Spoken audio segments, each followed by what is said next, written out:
Leo ni siku ya pili ya mkutano mzuri ambao umekuwa ni baraka sana. Kwa wale ambao umefika hapa imekuwa ni baraka sana. Lakini nini tunajifunza na nini ambacho umekupokea kwenye huu mkutano? Huu mkutano bwana umekuwa ni wa tofauti na wa baraka sana.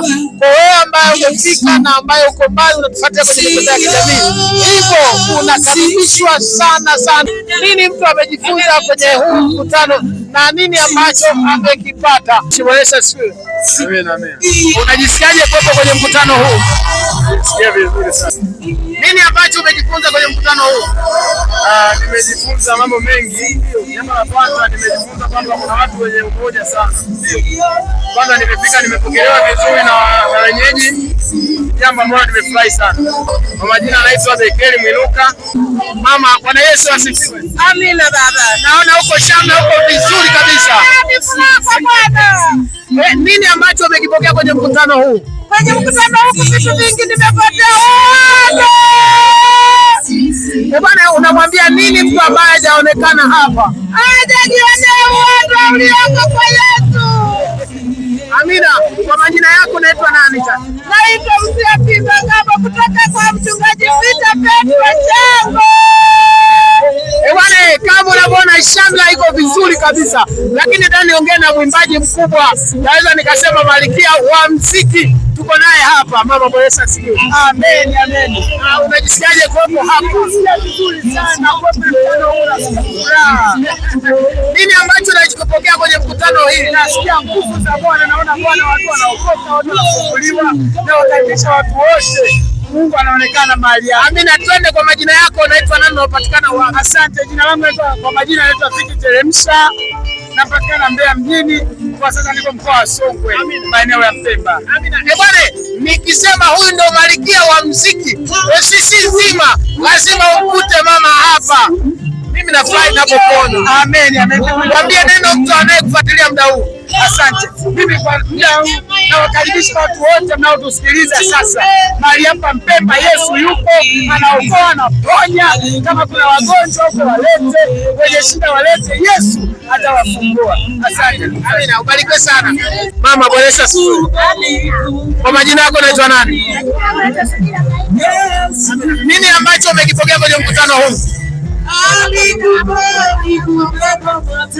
Mtu ambaye hajaonekana kwenye mkutano unamwambia nini? Unajisikiaje kuwepo kwenye huu mkutano? Sana kwa sababu wanampokea Yesu.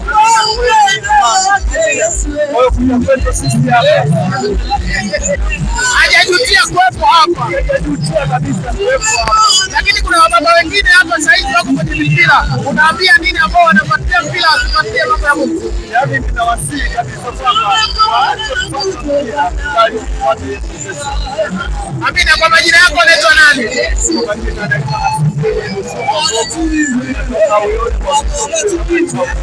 Mwambie neno mtu ambaye anakusikiliza muda huu. Wasii wote wanaonisikiliza muda huu na wasaa huu kwamba nyakati zimekwisha na tufuate Yesu Kristo. Barikiwe sana. Tuongee na wadada hapa. Twende tuone wadada hapa.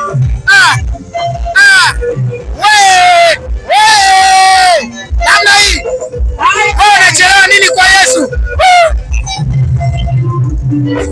Unachelewa nini kwa Yesu jamani? Namna hii. Bwana, FCC Free Church tuko Mpemba. Naona wewe dada umependeza uko vizuri kabisa. Nini kinakufurahisha ndani ya Kristo? Ndani ya Kristo kuna amani. Ndani ya Kristo kuna amani. Lakini dada zetu saizi wako kwenye mabao, unamwambia nini ambaye mtu ambaye saizi hana mambo ya kusali, saizi yupo tu? Kiukweli kila kitu kipo ndani ya kusali. Na maombi pia. Huwezi kufanya jambo bila maombi. Na ukifanya bila maombi na tutafanikiwa hakiko ndani ya kusudi la Mungu. Ndio. Yeye kuna mdada mwingine saizi yuko kujiuza na amepotea. Wewe unamwambia nini? Arudi kwa Mungu. Maana Mungu anasema wale ambao watakaotubu yuko tayari kuwapokea na watakaokiri makosa yao. Basi kwa majina yangu naitwa Safina Yohana Chaula kutoka kanisa la Uyole. Nimepokea kitu kikubwa sana ambacho yani najisi yani ni wagawie wenzangu sasa ni bila wakio nilienda kwa maneno nitakielekeza. Hapo nini ambacho umekipokea kwenye mkutano huu? Nimepokea vitu vingi na kuwa na yani nakuwa na ujasiri zaidi. Kwa majina yako? Kwa majina yako unaitwa nani? Ronista Clemens Mahenge. Kuna wadada kama wewe ambaye saizi wamepotea njia, unamwambia nini mdada ambaye amepotea njia na mpaka amejiingiza kwenye mambo ambayo sio yampendezi? Namshauri na namsihi arudi kwa Mungu, kwake kuna vyote na zaidi ya vile anavyoviona huko duniani. Kwenye mkutano huu ulio mzuri, nini ambacho umekipokea? Kiukweli mkutano ni mzuri, tunamshukuru Mungu. Ndio. Maandalizi ya mkutano yamekuwa mazuri na mkutano unaendelea vizuri. Ndio. Kwa kweli tunamshukuru. Kwa Mpemba hapa tunaendelea na Injili, tumeanza jana mpaka Jumapili tuko mahali hapo, kwao namkaribisha sana. Lakini wewe ambaye hujatufollow kwenye hii channel, hebu ingia hapo gonga ili uendelee kupata taarifa nzuri zaidi. Lakini kuanzia ibada zinazoendelea tuko live, unaweza ukaandika Pastor Wile Mbwilo, utatuona moja kwa moja ibada ambazo zinaendelea hapa. Lakini kwa wewe ambao unatamani usikilize mahubiri yanayoendelea kwenye mitandao ya kijamii yanayohusu kwenye mkutano huu ulio mzuri, basi ingia andika Pastor Wile Mbwilo utatupata. Mungu akubariki sana. Lakini neno moja ambalo naweza nikakuachia, Biblia inasema mkumbuke Muumba wako kabla siku ambaye hazija kukaribia. Kwa ni vizuri kabisa wakati mimi na wewe tunaonana hivi, ukiwa na hai, una afya, kila kitu. Kuna watu wengine ambao walitamani wewe kama wewe lakini imeshindikana. Lakini kuna wewe ambapo upo kuna amani kabisa. Kuna nchi nyingine amani imepotea. Hivyo kimbilia kwa Yesu. Miguu anza kuikimbiza iende kwa Mungu. Mungu akubariki sana na nikutakie maisha yaliyo mema ya kumtukuza Mungu na ya kumpenda Mungu. Usipende dunia usipende dunia kuliko kumpenda Mungu aliyekuleta duniani. Amen.